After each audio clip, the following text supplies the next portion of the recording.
Petit aparté, en ce début de vidéo, pour te prévenir qu'elle n'a pas été réalisée dans les meilleures conditions. D'où ce changement de miniature et l'absence de paysage. J'étais en déplacement pendant les fêtes de fin d'année et je comptais tenir mon rythme de vidéo. La prochaine vidéo, tu pourras la retrouver avec la qualité auquel je t'ai habitué. Bon visionnage à toi. Bonjour à toi qui regarde cette nouvelle vidéo. Comme tu as pu le voir dans le titre, aujourd'hui nous allons parler de retraite. La retraite en Suisse, souvent appelée d'ailleurs les trois piliers suisses. Tu vas voir, il n'y a rien de compliqué, mais c'est bien de savoir ce que nous allons voir juste après.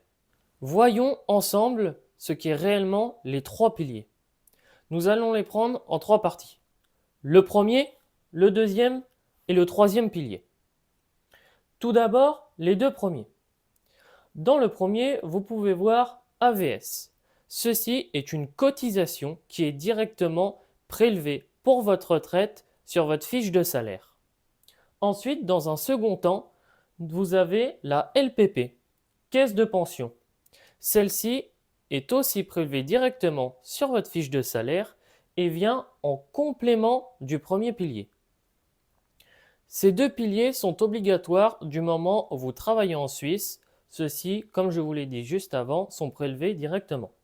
Pour que vous puissiez visualiser ce que je viens de vous dire, je vous affiche à l'écran justement une fiche de paye pour que vous puissiez voir l'AVS et la LPP.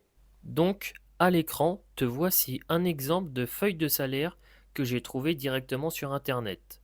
Je tiens à te préciser que chaque feuille de salaire peut être différente, mais dans la globalité, elle reste assez similaire. Généralement, au-dessus de ce que tu vois à l'écran, il est annoté le relevé d'heures effectué durant le mois. Nous, ce qui nous intéresse, c'est ce que tu vois, la partie déduction afin de passer d'un salaire brut à un salaire net. Dans cette partie, déduction, nous retrouvons le premier pilier, qui est l'AVS, ainsi que le deuxième pilier, LPP, que nous retrouvons également. Comme vous avez pu le voir à l'écran, ces deux piliers vous est cotisés directement en travaillant en Suisse. Maintenant, si vous venez à partir de la Suisse pour quelconque raison, si vous voulez rejoindre un proche ou tout simplement partir pour une raison personnelle, sachez que vous pouvez prendre une partie de ces deux piliers le jour où vous partez. Cependant, si vous voulez revenir travailler ultérieurement, que ce soit dans 5 ou 10 ans, revenir travailler en Suisse, il faudra redéposer l'argent que vous avez reçu le jour où vous êtes parti. Enfin, le reste de ce que vous avez cotisé vous sera directement versé le jour de votre retraite. Prenons ensuite le troisième pilier. Le troisième pilier, qu'est-ce que c'est? Eh bien, le troisième pilier, c'est à vous de le construire. Il vient en complément des deux premiers. Quand vous venez travailler en Suisse, comme vous devez sûrement le savoir, les salaires sont plus élevés. Il y a deux styles de personnes.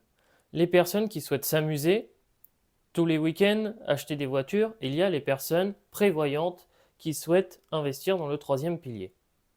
Le troisième pilier, qu'est-ce que c'est? Ça peut être une épargne, un bien immobilier ou bien une assurance vie. Après quelques mois, voire quelques années en Suisse et que vous aurez atteint une certaine stabilité, vous allez voir qu'il est très facile, si vous êtes économe, de pouvoir épargner. Ceci contribue au troisième pilier. Si vous avez fait le choix d'épargner pendant quelques mois, quelques années, vous allez potentiellement pouvoir acheter des biens immobiliers pour assurer davantage votre retraite. Grâce à cette épargne, justement, vous allez pouvoir souscrire à une assurance vie si vous le souhaitez, ou pouvoir même investir dans différents projets. Ceci contribue dans le troisième pilier. Vous savez maintenant qu'est-ce qu'est réellement les trois piliers suisses. Le premier, la cotisation AVS. Le deuxième, la LPP, caisse de pension, qui vient en complément du premier pilier. Et enfin, le troisième pilier, qui, comme je vous l'ai expliqué, est à vous de le créer si vous le souhaitez, bien évidemment.